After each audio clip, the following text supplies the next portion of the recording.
The purpose of cryptocurrency is to replace the existing financial system.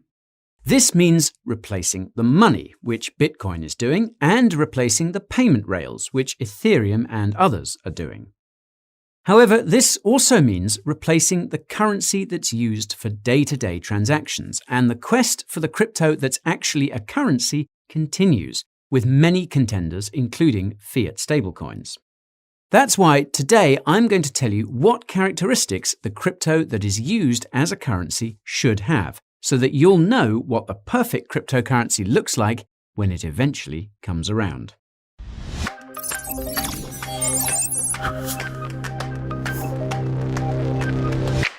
Before we begin, I need to fill you in. Financial advice is not something I sling. Education and entertainment are the only things I fling, so please contact a financial advisor if you need help getting bling. If this is your first time seeing my face, my name is Guy and I'd like to welcome you to my crypto base. The Coin Bureau contains some of the highest quality crypto content a human can create. Coins, tokens, news, reviews, and other knowledge that will take your bags to outer space. So, if this sounds great, subscribe to the channel and ping that notification bell so you never get a video late. Now that you know about my state, it's time to look at some crypto traits. I suppose I should start by clarifying what I meant in the introduction. As some of you will know, money and currency are not the same thing. For the sake of simplicity, you can think of money as being something that's held onto as a store of value, whereas a currency is used for standard financial transactions. Once upon a time, fiat currencies, which are of course used for everyday transactions, were backed by gold, which is of course not used for day-to-day transactions. Today, fiat currencies are backed by nothing, and it's part of the reason why there's been so much inflation, and part of the reason why crypto was created in the first place. Now, as I mentioned in the introduction, Bitcoin's BTC is slowly but surely taking the role of money, i.e. the store of value, in the rapidly expanding crypto economy. Note that this is up for debate, as some would argue that BTC can also be used as a currency thanks to the Lightning Network. More on that later. For the purposes of this video, BTC is assumed to be money and nothing more, meaning that the role of an actual currency has yet to be filled in the crypto industry. As I also mentioned in the introduction, this is a role that stablecoins and even payment cryptocurrencies like Litecoin's LTC are trying to fill. The problem with stablecoins is that most of them are centralized.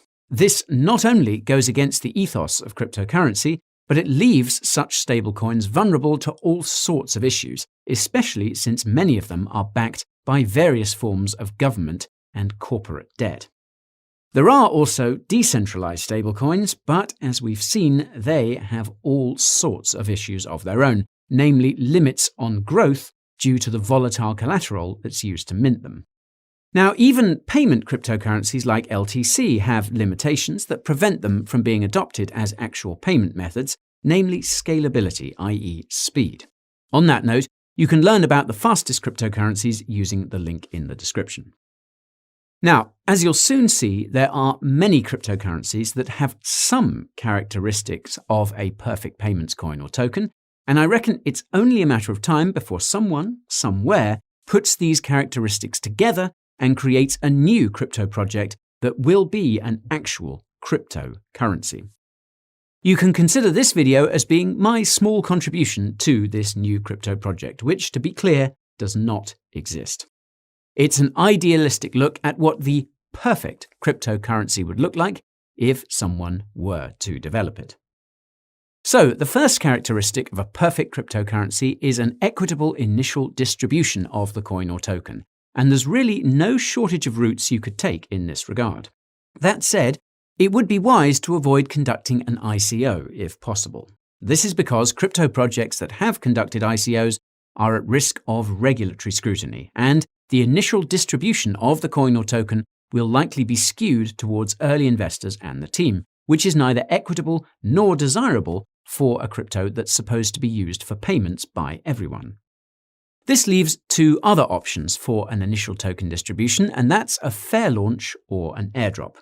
Now, as many of you will know, a fair launch is how Bitcoin, Litecoin, Dogecoin, Monero, and a handful of other cryptocurrencies got off the ground.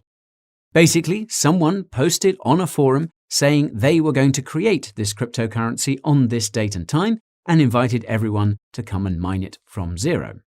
Now, fair launch cryptos are extremely rare these days, and as far as I can tell, that's simply because they're incredibly difficult to do in this day and age. There are just too many bad actors eager to make a quick buck, and it's hard to bootstrap an ecosystem with no initial funding or team allocation. One solution to this issue would be to do a variation of what Arweave did, which is to take a portion of all block rewards and/or transaction fees and have them accumulate in a special wallet which the community can decide how to spend. This ties into crypto governance, which I'll come back to later on. Now, another way to distribute a coin or token in an equitable manner is to conduct an airdrop to active wallets on specific blockchains. This is exactly what LivePeer did with its LPT token, and it's something that's frequently done by crypto projects in the Cosmos ecosystem. Ideally, these airdrops would be paired with some sort of decentralized identity mechanism, so that a single entity controlling multiple wallets doesn't end up with an abnormally large share of the initial supply, as was the case with Juno. If you're wondering where you can find crypto airdrops, I'll leave a link to my video about that in the description. Anyways, conducting an airdrop is probably the way to go if the cryptocurrency will use proof of stake as its consensus mechanism. And this brings me to the second characteristic of the perfect cryptocurrency. So, the second characteristic of the perfect cryptocurrency is it has a robust consensus mechanism. Now, there's a lot of debate out there as to what is the best consensus mechanism, and they all inevitably have pros and cons, from scaling to security to decentralization. Indeed, my portfolio has a wide variety of altcoins with varying consensus mechanisms precisely because no cryptocurrency right now has the perfect consensus mechanism. However, if you were to ask me what mechanism the ideal crypto would have, it would be some form of proof of work. A completely novel version of it. Now, this is because a proof of stake system could be easier to corrupt, as all you need is lots of capital to acquire enough stake to change the rules of the game. This is something big investors could do quite easily, and something governments can do with even greater ease since they're the ones with the money printers. However, this doesn't mean that the perfect cryptocurrency should use the same proof of work consensus mechanism as Bitcoin or Litecoin, and I would go as far as to say that it shouldn't, because it would eventually make mining inaccessible to the average person, as is the case with BTC, LTC, and others. One solution could be to use an ASIC-resistant proof of work consensus mechanism like Monero, meaning that you could mine this perfect cryptocurrency using a regular computer. Even then, though, you'd probably need to buy a pretty expensive rig to make mining worth it. And don't get me started on the electricity bills. Trust me, I know. This is why I emphasized the word novel a few moments ago. If you think about it, the whole point of a crypto consensus mechanism is to process crypto transactions accurately, i.e. securely. The reason why proof of work is so secure is ultimately because it's hard for a single entity or group of entities to manipulate crypto transactions. As we've seen with cryptos like Ethereum Classic, however, this can still happen if someone is able to acquire the computer power required to do so. As such, the ideal proof of work consensus mechanism should involve a type of work that's difficult, if not impossible, to corrupt with sufficient capital, and a type of work that the average person could easily do with technology that's widely available. Ideally, whatever hardware is required to participate in consensus would be possible to build from scratch, and the instructions would be open source for anyone to see, as is the case with Helium's hotspots. Now, this might sound crazy, but it's possible that physical movement could play a role in this proof of work consensus mechanism, especially since smartwatches are commonplace. Microsoft is actually working on a similar kind of proof of work mechanism, albeit for advertising purposes. Now, if you want more ideas for what a novel proof of work consensus mechanism could look like, you can check out our video about crypto consensus using the link in the description. Now, the third characteristic of the perfect cryptocurrency is the tokenomics that are aligned with the coin or token's role as a payments currency. This is where things get quite complicated, but also very interesting, so listen closely. The reason why many believe that BTC can't play the role of a currency is because of its tokenomics. BTC has a maximum supply of 21 million. This supply increases at a slower and slower pace as per Bitcoin's halving cycles, which is why it might take around another 100 years to mine the last 3 million or so BTC. As basic economics dictates, if the demand for an asset stays the same or increases, while the new supply of said asset continues to decline, its price will rise. This is essentially the economics of BTC and many other cryptocurrencies, hence why their prices have all exploded over the last decade. There's only one problem though, and that's that this dynamic means the average person will eventually not want to spend their BTC, and some would say this is already the case today. After all, why would you spend something today that's going to be worth more in the future? This unwillingness to spend would eventually lead to what's called a deflationary death spiral, where debt becomes more expensive, risk-taking stops, and innovation slows to a crawl. Obviously, that's not ideal, and it's a situation that many debt-burdened individuals and institutions want to avoid at all costs. To be honest, I'm not entirely convinced that this deflationary death spiral would actually occur, given the vested interests of the entities fighting against it, but the reasoning is admittedly sound, and it consequently could disqualify cryptocurrencies like Bitcoin from ever being actual currencies. So, what would the tokenomics of the perfect cryptocurrency look like? Well, we know that a fixed or inelastic supply is no good because it leads to deflation, and we also know that an infinite or extremely elastic supply is no good because it leads to inflation. This leaves only one option, and that's tokenomics which automatically adjust a coin or token's supply based on demand to ensure its price remains relatively stable, while simultaneously preserving the purchasing power of all its holders. This is exactly how Ampleforth's tokenomics were designed, but the problem there is that Ample's supply adjustment isn't instant, which leads to lots of volatility. Ample is also pegged to the US dollar, which is again not ideal, even though it's pegged specifically to the 2019 US dollar. Ideally, the perfect cryptocurrency would instantly adjust its supply based on demand and target a peg to a relatively stable asset that everyone recognizes and that's not a fiat currency. This could be gold, and it could eventually be BTC. Heck, there might even be a way for this perfect cryptocurrency to be backed by and redeemable for BTC, but this opens a whole can of worms about minting, burning, liquidations, and runs on the bank. I reckon there's a way you could avoid many of these worms by allowing self-minting, involving locking BTC in a special multi-sig wallet, but it's safe to say that this kind of crypto architecture is above my pay grade. It's also hard to conceptualize how an elastic currency could be backed by an inelastic money. In any case, if you're curious about what happens to Bitcoin when the last BTC is mined, you can find out using the link in Los Descripciones. Anyhow, the fifth characteristic of the perfect cryptocurrency is the ability to directly or indirectly solve the blockchain trilemma. If you watched our aforementioned video about the fastest cryptocurrencies, you'll know that the blockchain trilemma was defined by Ethereum creator Vitalik Buterin, and it states that a cryptocurrency cannot be decentralized, scalable, and secure. It can only do two of these three things effectively. Although there are many cryptocurrencies which have claimed to solve the blockchain trilemma, I have yet to find one that isn't centralized under the bonnet. Not only that, but the faster a cryptocurrency is, the faster its transaction history will grow.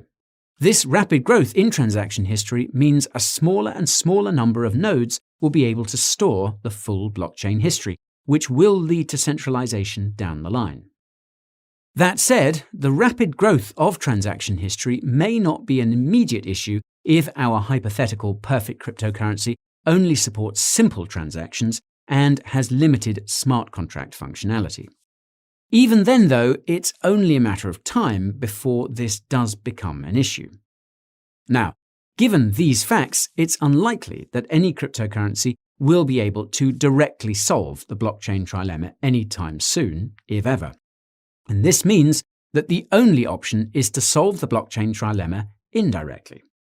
Ideally, the perfect cryptocurrency would leverage multiple decentralized storage solutions for its long-term blockchain history to ensure that this history can always be retrieved. This could potentially be done in-house by using a portion of block rewards or transaction fees to compensate storage nodes. Now, as for scalability, ideally, the perfect cryptocurrency would focus on decentralization and security at the base layer like Bitcoin does, and rely on novel Layer 2 scaling solutions like the Lightning Network for speed, like Bitcoin also does.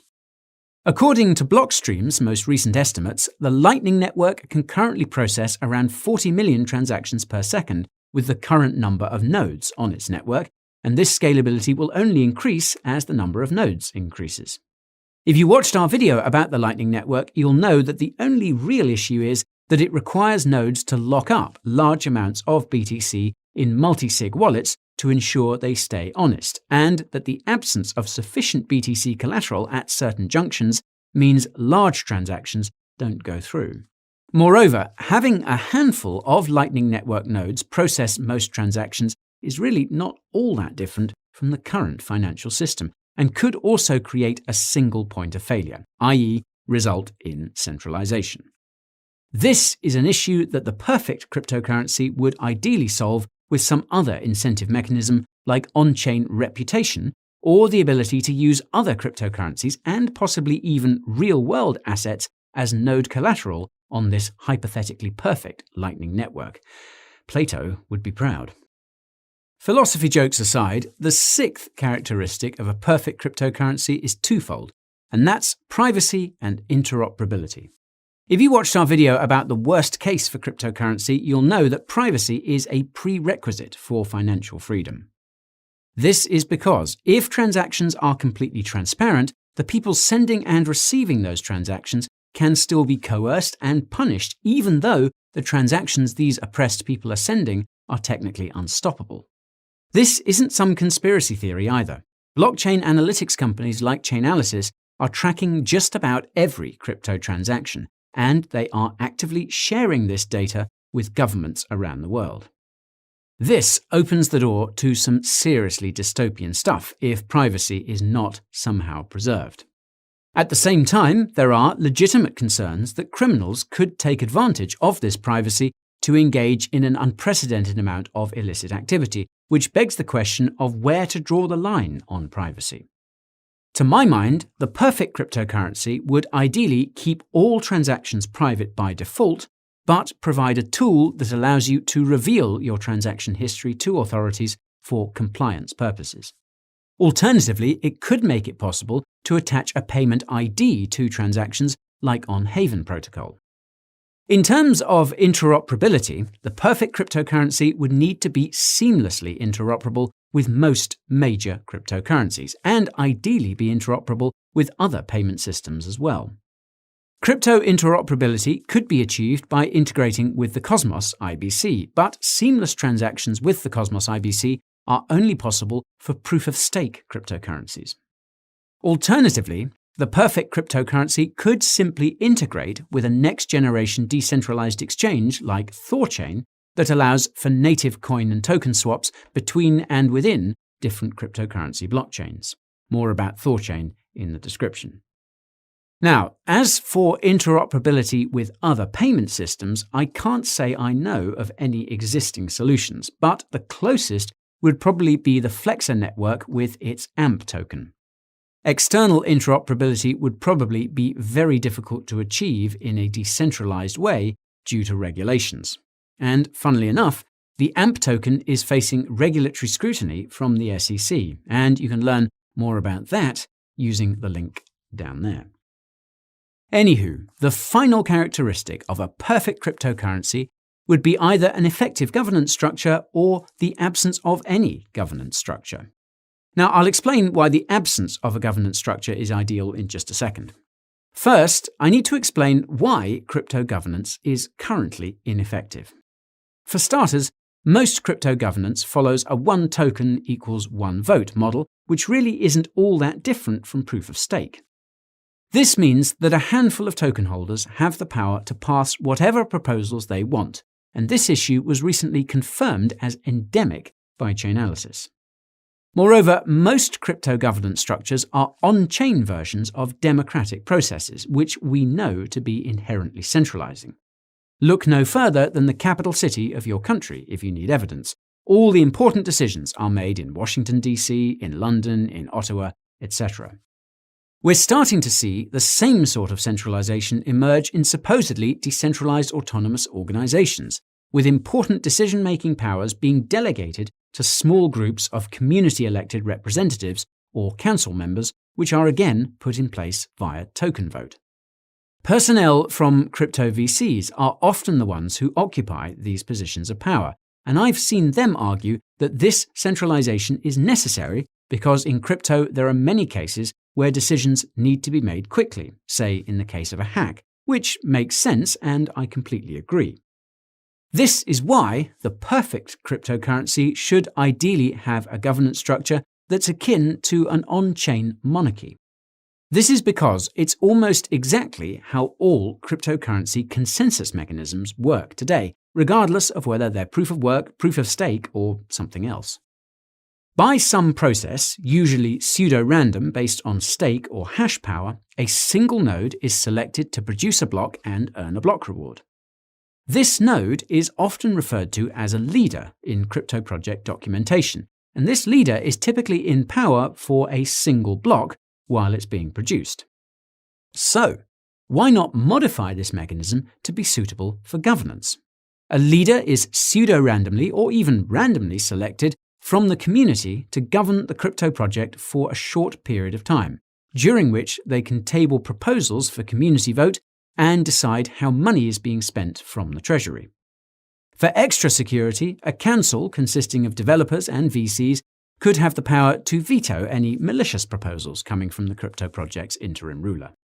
It sounds insane on paper, but I really think this could work in practice, and the proof is again in the crypto consensus mechanisms themselves.